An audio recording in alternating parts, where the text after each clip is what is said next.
very good evening. You're joining in with Prime TV News and I'm Tarkana Kulatunga. Let's take a look at today's top stories first.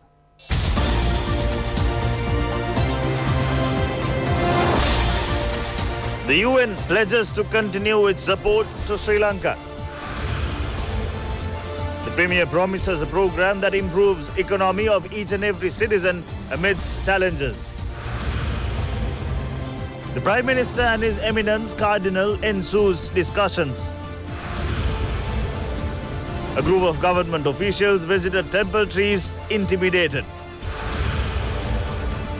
In headlines overseas, Pakistan acquits Christian woman in death row. Moving on with news in detail. First, in local news, the UN resident coordinator in Sri Lanka, Hannah Singer, called on President Maithripala Sirisena at the presidential secretariat today. Expressing her views, Hannah Singer said that the UN is ready to provide every possible assistance to Sri Lanka in the future as well.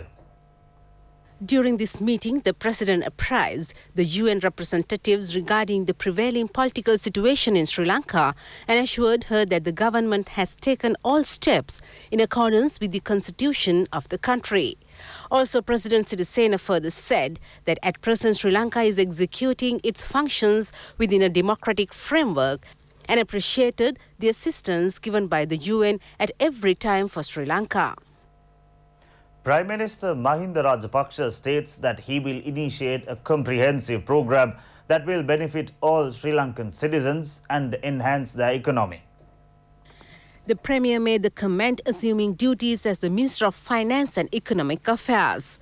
The Prime Minister was warmly welcomed by the Secretary to the Ministry of Finance and Economic Affairs, S.R. Artigala, at the ministry premises.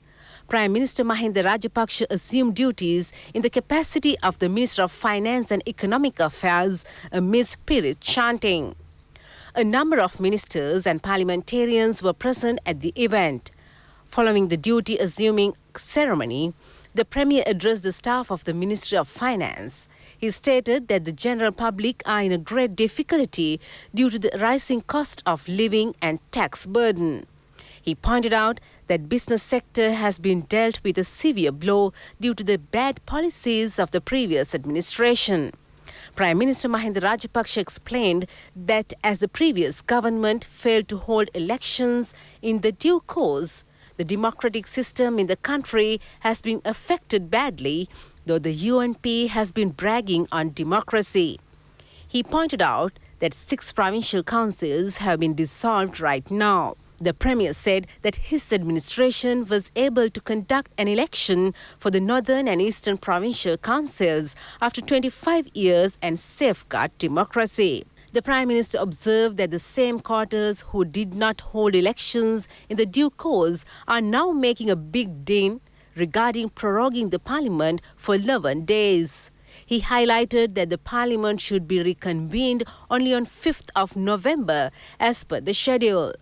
The President has only prorogued the House till 16th of next month.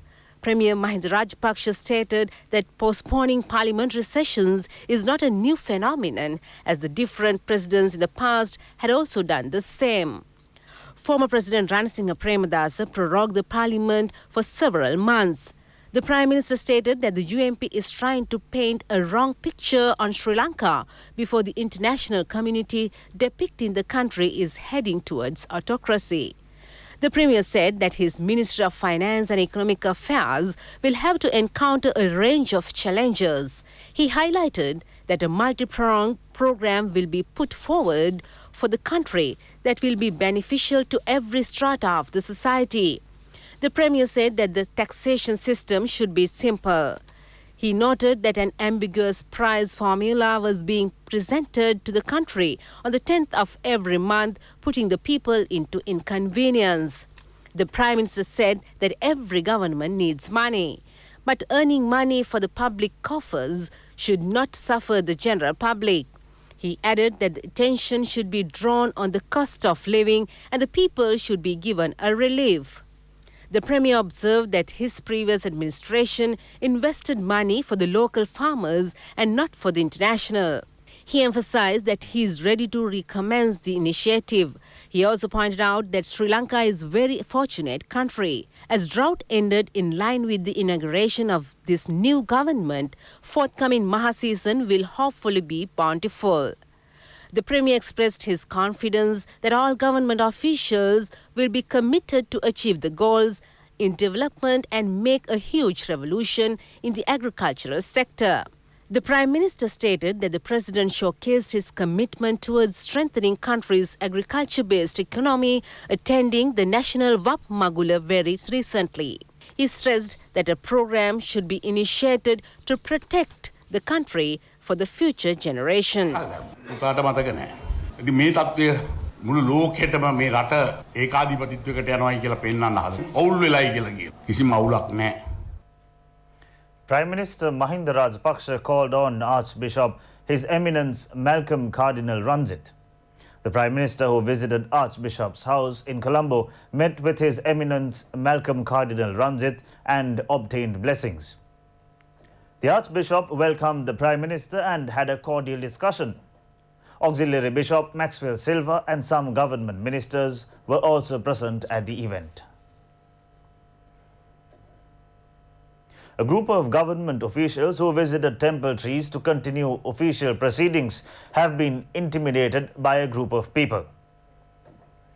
Secretary to the Prime Minister S. Amarasekara said that the people who threatened the officials had tried to detain them. He noted that occupying a public property and intimidating government officials is a severe offence under the law. The Secretary stated that they wanted to solve the problem in a civilized manner. Officials attached to temple trees were transferred and measures were taken to settle the situation.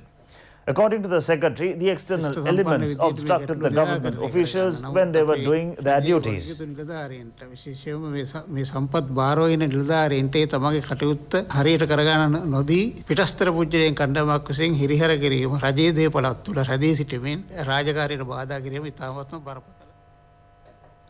Several newly appointed ministers assumed duties in their portfolios today. State Minister of Plantation Industries Vadivel Suresh assumed duties at his ministry today. The State Minister said that special discussion will be held tomorrow regarding the salaries of the estate workers.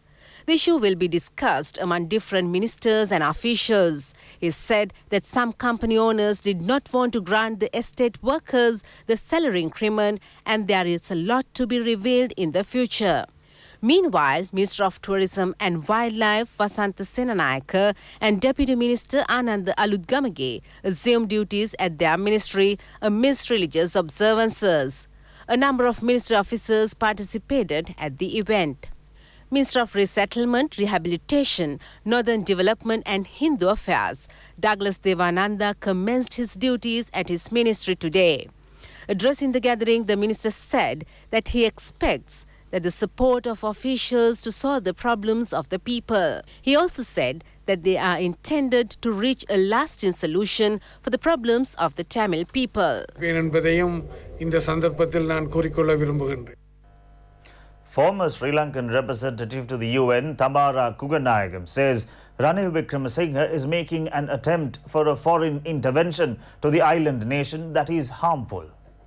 She was speaking at a media briefing held in Colombo. It is unacceptable that an ousted Prime Minister defies a decision taken by the President and holds a special meeting with a selected group of mostly Western envoys at temple trees.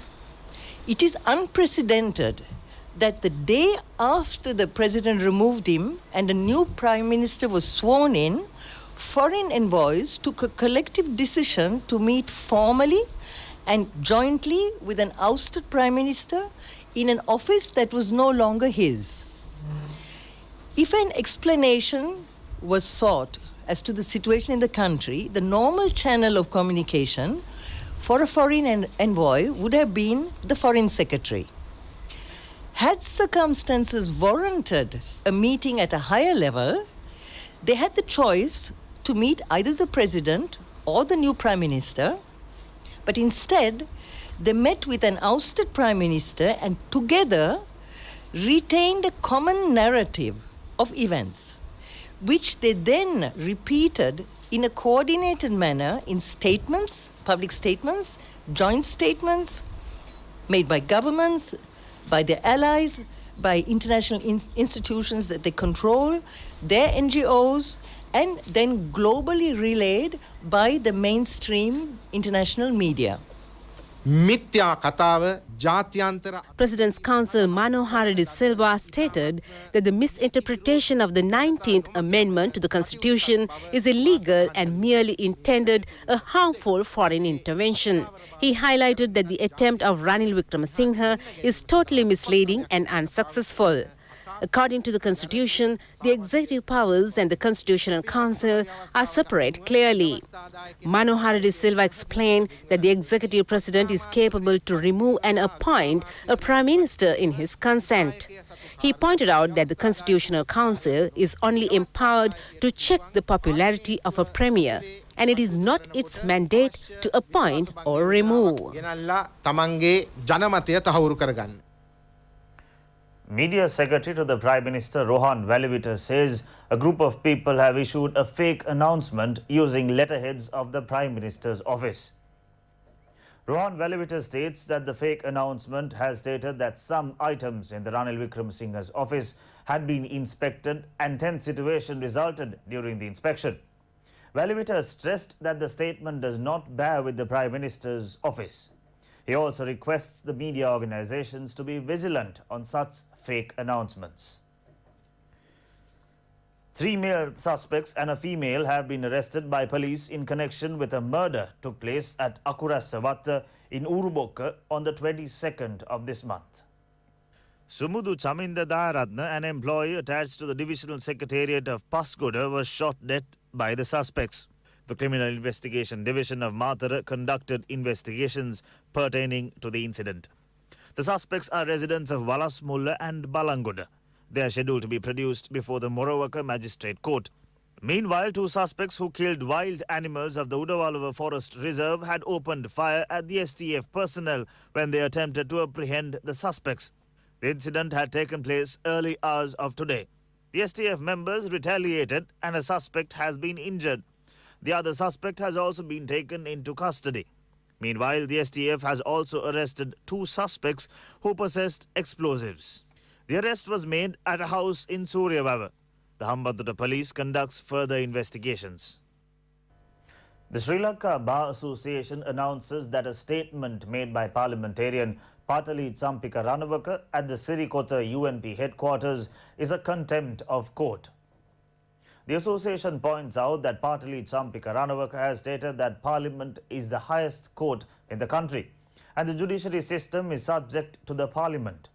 The Bar Association explains that claim of the parliamentarian is misleading and denounced the authority of Apex Court of the country. The association says it is doubtful as no action has been taken so far regarding the statement of Patali Champika Ranawaka. 3 male suspects and a female have been arrested by police in connection with a murder took place at Akurasavatta in Urubokka on the 22nd of this month. The case against drug trafficker Gampula Vidanage Samantha Kumara alias Velesuda, his sister and the wife will be taken up before the Colombo magistrate on the 13th of December. The case has been filed on money laundering to the tune of 400 million rupees. The Attorney General has indicted the defendants under 57 counts. The attorney, who appeared on behalf of wife of Velesuda, stated that her client is ready to reach a settlement in connection with the charges. Meanwhile, Velesuda has already been sentenced to death by the courts for other offences.